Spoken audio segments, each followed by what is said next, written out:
My issue is not against people. My issue is against systems that have been put in place where those people benefit from. Okay, so I am not President of the Republic to go and fire people and recruit other people, whereas the problem still remains there. I'm President of the Republic to make, for instance, in questions of governance, better governance, better accountability, an efficient government, etc., etc. Those people who are in there,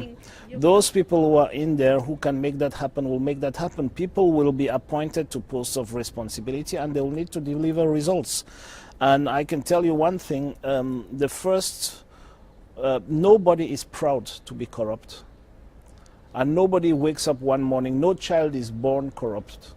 Nobody wakes up one morning and says, "Today, I'll engage in corruption." When people go into corruption, it is essentially, I'm talking about corruption, not embezzlement, because there are two things that many journalists mix up. Embezzling money from the state coffers and corruption are two different things. One is theft, the other one is corruption. Now, when a police constable or I don't know, a nurse in a hospital or a teacher engages in corruption, they're not proud to engage in corruption, because the moment you take money from a user, you put yourself in a position of inferiority on the social level. Okay, so nobody is proud to do that. So when they do that, it's first of all because they need that money. They don't do that to go and drink beer.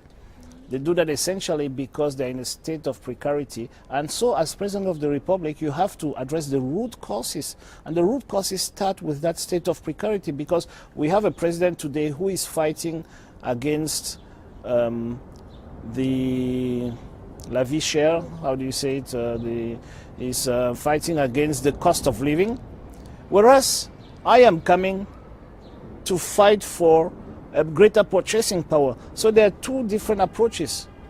He wants to reduce the price of rice. I want to increase the salary of those buying rice.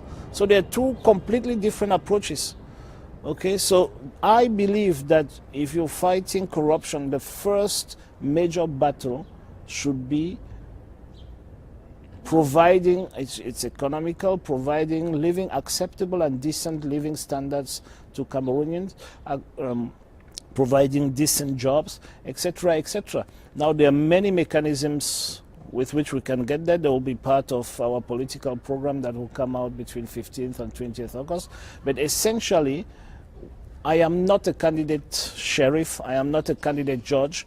I'm a candidate President of the Republic. Jobs also means I just want to say, I don't say that that is the only avenue to fight corruption. I say that is the first place where you have to start.